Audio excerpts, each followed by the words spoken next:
Hey, good afternoon, everybody. My name is Victor Rosario. I'm the host of the V.D.R podcast. Today's episode is a special business edition. We're here to talk about rental IQ, what my company does, and we have an exciting guest from New Jersey. He is a residential broker, real estate broker in New Jersey, and we're going to have a great conversation today. It's going to be great. So, real quick, just remember to engage our channel. Please like, subscribe, and share your help in helping growing us, our community. It definitely helps. It supports us, and people want to hear what we have to say. This is positive things that help business owners, that helps the average person walking the streets. And so, a quick rundown. My company, Runner Like You, we are a real estate asset management company, a real estate property management, and also a real estate project management company. And so we do a host of different things. We have an upcoming contract that's pending to be signed, where we're going to be collaborating with a good multifamily syndication to help them do business. So that's exciting work for our company today. But more importantly, the focus of today is our New Jersey broker, David Vanegas, my uncle. How you doing, David? Hey, I'm doing well, Vic. How you doing, brother? Good, good, good. So Awesome, man. tell us, Thank you for having me on your channel. yeah. Super excited to be here. You told me you wanted to talk real estate, so I'm always excited to talk real estate. You might something pretty easy for me to do, so let's get right into it. Yeah, so tell us how did Empire Brokerage get started? We opened up Empire Real Estate September of 2020. Actually, my birthday is in September. However, the reason for us opening Empire Real Estate, we were hunkering down during the pandemic. Everything shut down. I literally read like 10 books in a month. And by the time they deemed real estate agents essential, dude, I was fired up. Like I said, when I come out of this lockdown, I'm going to crush it. And I essentially, during that time period, told myself, look, you know what? I already have the building. It makes sense for us to open our own company. I had experience in running different businesses for several years. So I somewhat knew how to run a business. Of course, a real estate business is a different animal, but I have been in the game for 16 years, so I knew what it entailed. And we dove right in, man. I spoke to my wife. I had that one-on-one talk and told her, hey, like, look, I feel like God is putting in my heart to open up this company. Um, we came up with the name Empire Real Estate. And I went through different variations of trying to change the name, but my wife was like, why are you trying to change the name? If something's not broke, why are you trying to fix it? The Yeah. name is perfect. The logo is perfect. I had a friend of mine, Falcon, that helped me design and bring the logo to fruition. And so, yeah, man, we opened it in the pandemic while everybody was closing up. I said, I'm gonna dive full 100% in and open up the business. That's amazing. What a story. When Yeah. everyone's shutting down, that's when God puts under your heart to start something new. How about I'll tell that? you something quick. I'll tell you something quick. It won't take too much time. But I remember when I sat down with my dad and I told him, hey, Dad, I'm leaving Remax. I got it out the office. We're renovating it. I'm gonna open up my own real estate office. He said, wait, let me let me get this straight. The world is coming to an end. Businesses are shutting down, and you want to open a real estate company. And I said, yeah, that's what I'm doing. People are pushing back, and I'm diving right in. You know what I mean? And he brought my wife over. He said, "Come here, come here. You got your bachelor's, you got your education. Are you okay with him doing this?" And I was like, and she was like, "Yeah, I'm okay with him doing this. Like he's capable. He's got my support, and we're diving in." And so, in a nutshell, that was the conversation I had leading to opening the office, which I already had taken the steps to do it. And I just was like, "Hey, Dad, like I'm not asking you for permission. I'm just telling you." Man, let me tell you, if that ain't love of the game, I don't know what it is. That's amazing. So That it is was a amazing. lot of fun and excitement going into it, but we've been 5 years in now. Oh, good. Good, good.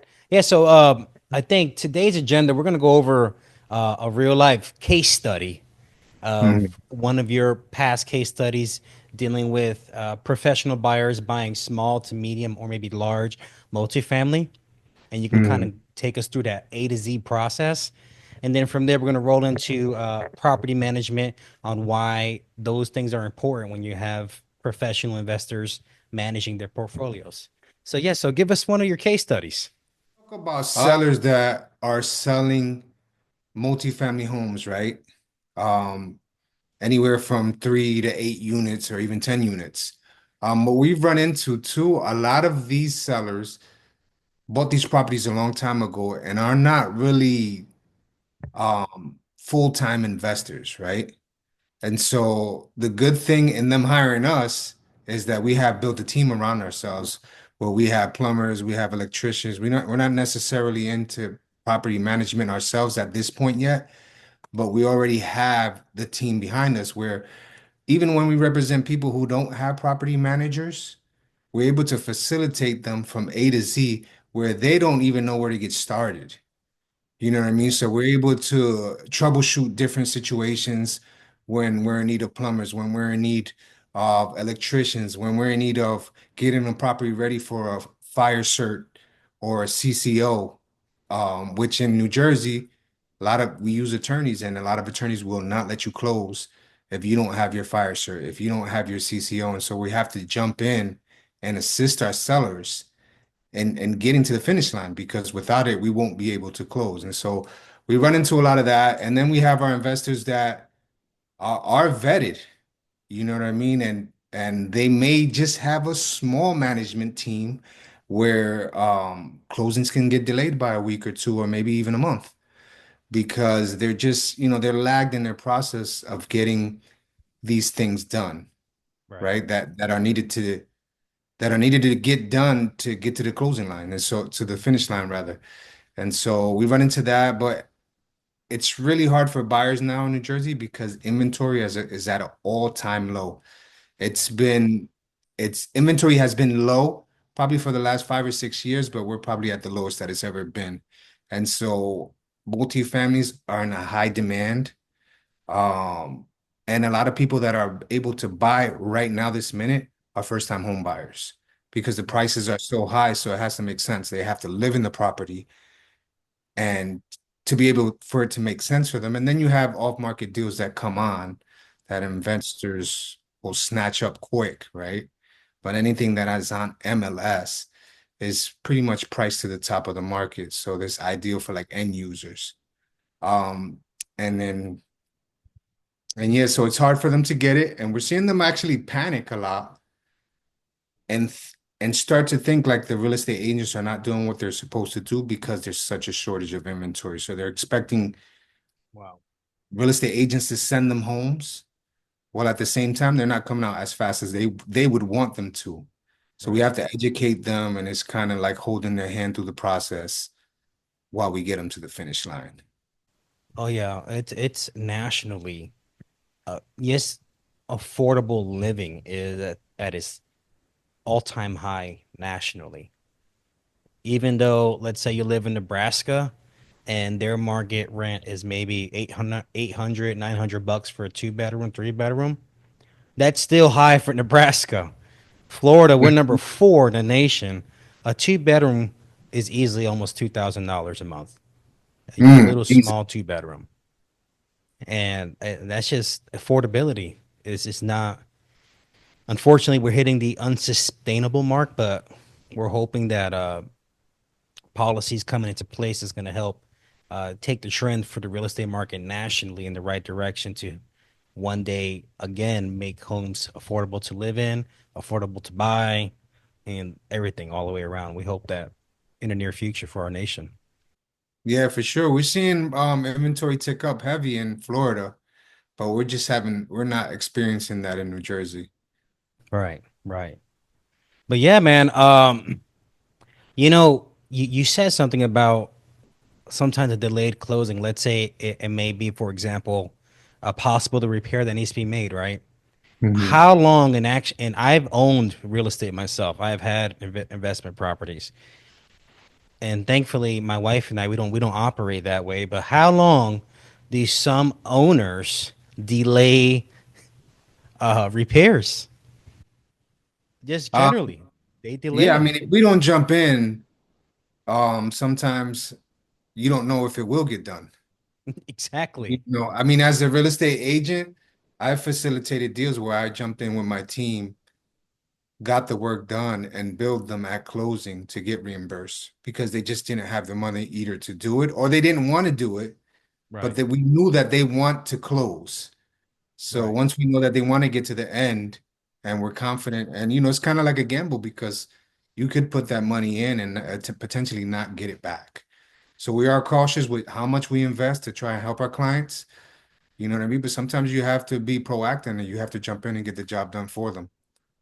And that's a testament to your business value system. You guys go above and beyond doing uh we call those operational expenses in the business world, trying to get the job done to please your client and make sure all parties are satisfied so that everyone can get what they want at the closing table. That's ultimately that's what it wants. Everyone wants what they want and everyone wants to walk away happy. And Exactly. that's I good mean, if you've business. done enough, yeah, if you've done enough deals, you're gonna know like, all right, cool. Like if I don't do this, we're not getting a check. Yeah. And so once you know what you have to do to get the check, you'll pretty much do anything that you can to get it as long as you're doing it with integrity. Mhm. You're just basically willing to jump in and facilitate. I think that's the difference between someone who has experience and a newer ager that might come in and not know what to do in that situation. So it's Right. also very important when you run a team that your team leader knows how to assess, troubleshoot situations like that and get the job done. Yeah, so before we shift into the final topic, what separates your brokerage from the others in your area? What's the big separator? I think the big separator from my brokerage is that we value each other, right? Like I built a system around my team that's not only good for me as a team leader, but also something that they can implement for themselves. A lot of big companies like they want they get the agent, they put him on the team, and they just end up being like runners doing small stuff and they never are able to grow. The Mhm. systems that I've implemented in my company allow the agents to proactively build their own teams, Right. use the same systems that I'm using, to not get lost in the sauce and have the support they need because that's what's lacking when you're moving around as a solo agent. You don't have any support. So yeah, you can do maybe 10 to 15 deals like that, you know what I mean? But when you're trying to scale 50 into 100 deals, you're going to need a team around you. And no matter how strong one person is, if you don't have a strong team around you, to help you facilitate, to help you, release some of those burdens, you're going to be running around stressed out. You might make some coin, but at the end of the day, it's not going to be worth it because you're going to lose so much more. There's going to be a lot of bodies left behind when you get to your goal of what you're trying to do. You know what I mean? So for Right. me, I created something where it's available for each one of my team members if they use it properly. Oh, that's excellent. And it's That a is support excellent. system. It's truly a support system, which is what's lacking as a single agent. You could do that single agent thing for long, but if you're trying to scale, you need a team. Absolutely. 100%. Business Mm, 101. for Yeah, so sure. moving into our last topic. So my company, Rental IQ, one of the services we do provide is property management. And kind of going back to David's story and some delays and closing, many times owners, whether they're professional or mom and pop owners, they're going to delay a repair and then chalk it up to possible, oh, we're going to get that done during, the due diligence period of a deal. Or on the other hand, let's say they're not selling their home and the cold wall, let's say the water heater goes out and you have no hot water and it's the winter time. Like when owners do not please their tenant, it is a higher probability that the tenant that you have is not going to take care of the property like you would, right? So the importance of property management is that someone professionally handles it, someone does all the automation, someone does all the communication, and it gives you the ability, the owner, to work on your business if you're a professional buyer that's expanding your portfolio. Or if you're just a mom and pop and you just have a couple of rental properties, it gives you the peace of mind. You have someone taking care of it for you with no problems, and your asset is ticking up just like this. That's what everyone wants, their revenue going up, and they want their appreciation on their property consistently going up. And so no one wants to be a slumlord. And unfortunately, in today's time, I live in South Florida. There are slumlords here, and that ain't the right way Mm, to do business. Everyone's a human being. Everyone deserves the right to live in a livable unit or a livable home that is safe, secure, and comfortable for their family or just for themselves. for sure, for But, sure. but yeah, man. But hey, David, where can people find you and follow you at? You can Google me. I'm at www.empirerealestateny.com. You could also follow me at David V Sells NJ on Instagram, Facebook, and we're also on LinkedIn and other sites as well. So uh, we're growing our platforms as as uh as we grow.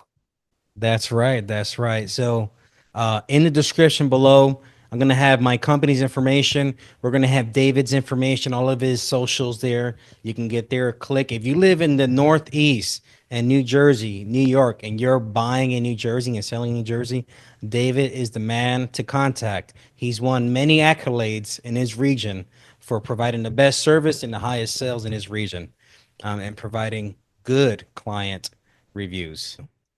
One Go thing for we've it. been able to harness too is that we have global partners. Like I got you in Florida, and we got several people around the nation that if you need to sell your real estate or buy real estate anywhere, we could get you connected to the right people. That's right, man. That's right. So, hey, I appreciate you coming on. Thank you for letting our audience know what's going on in the New Jersey real estate market. Have a great one, man. Thank you. All You too, brother. Keep crushing it. right, God bless.